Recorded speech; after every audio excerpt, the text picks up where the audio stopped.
નમસ્કાર, હું ડૉક્ટર ઉર્મન ધ્રુવ. આપણે વાતો કરી રહ્યા છીએ ઘઉં ચોખા કરતાં બાજરી જુવાર વધારે સારા. એ માન્યતા સાચી છે કે ખોટી એ જાણવા માટે ગ્લાયસેમિક ઇન્ડેક્સ અને ગ્લાયસેમિક લોડ બંને જાણવું જરૂરી છે. મોટાભાગના લોકો ગ્લાયસેમિક ઇન્ડેક્સ જાણી અને અટકી જાય છે, પણ એ વાત ખોટી છે.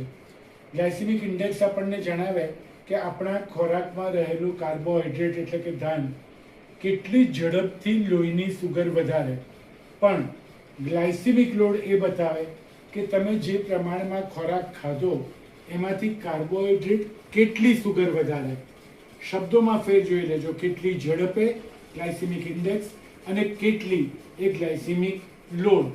મતલબ કે ગ્લાયસેમિક લોડ જેમ વધારે એમ ખોરાક લેવાથી સુગર વધવાનું પ્રમાણ વધારે. ગ્લાયસેમિક ઇન્ડેક્સ જેમ વધારે તેમ એ ખોરાક લેવાથી સુગર વધવાની ઝડપ વધારે. તો ગ્લાયસેમિક ઇન્ડેક્સ અને ગ્લાયસેમિક લોડ વચ્ચેનો આ ડિફરન્સ છે. ગ્લાયસેમિક લોડને 3 ભાગમાં વહેંચી શકાય છે અને એને માપવા માટેનો સીધો સાદો રસ્તો glycemic load is equal to glycemic index multiply by carbohydrate ગ્રામમાં ડિવાઇડેડ બાય 100. એક ઉદાહરણ લઈએ કે તરબૂચનો ગ્લાયસેમિક ઇન્ડેક્સ 72 છે, જે ઘણો વધારે કહેવાય. મતલબ કે તરબૂચ ખાવાથી સુગર બહુ ઝડપથી વધે, પણ તરબૂચનો ગ્લાયસેમિક લોડ 4 કે 5 છે.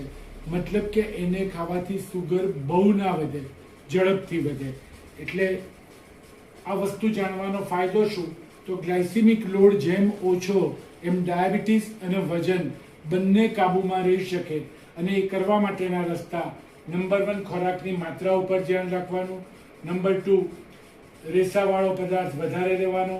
નંબર 3, પ્રોસેસ ફૂડ એવોઇડ કરવાનું અને ફળોનો જ્યુસ લેવાને બદલે આખા ફળો ખાવાના. તો ગ્લાયસેમિક લોડ ઓછો કરવાના આ 4 મુખ્ય ઉપચાર છે. કહેવાનો મતલબ, સંદેશો એ છે કે ફક્ત ખોરાક શું ખાઓ એ મહત્વનું નથી, પણ કેટલો ખાઓ એ પણ ખૂબ મહત્વનો છે.